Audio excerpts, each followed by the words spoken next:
Hi guys, this is Mark from SCI-FI Factory and this is my video about how to make a floppy t-shirt.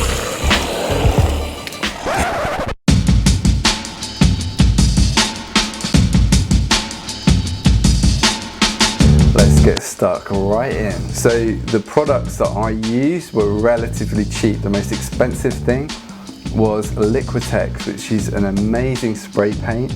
It works as a fabric paint if you wash it, if you press it first with an iron, wash it on a low heat.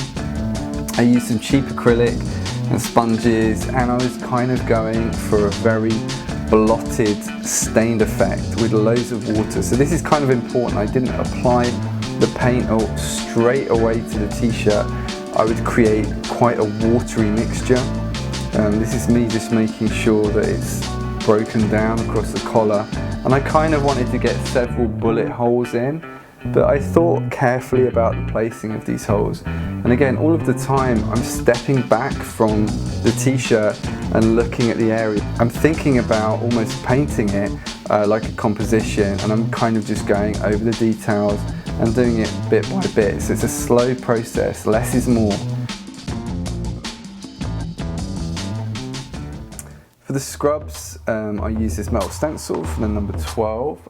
Going back to the kind of water effect, what works really well is if you add almost pools of water, then you add the paint in and it kind of bleeds into the costume. It works really, really well.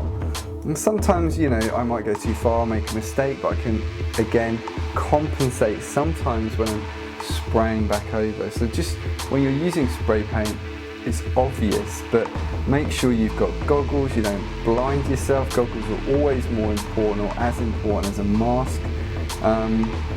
And Liquitex is low odor. You can use it for a couple of seconds inside, but I would recommend always, like they do, using it outside.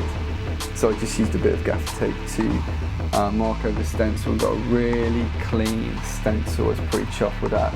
Number 12, like number 11 from Stranger Things. Here's the final costume. So before we film, we're actually going to add the blood to the t-shirt, maybe some kind of like a sand powdery effect in certain areas. If you enjoyed that, please subscribe to other videos. We've got some really cool stuff coming on, coming up. I will see you later.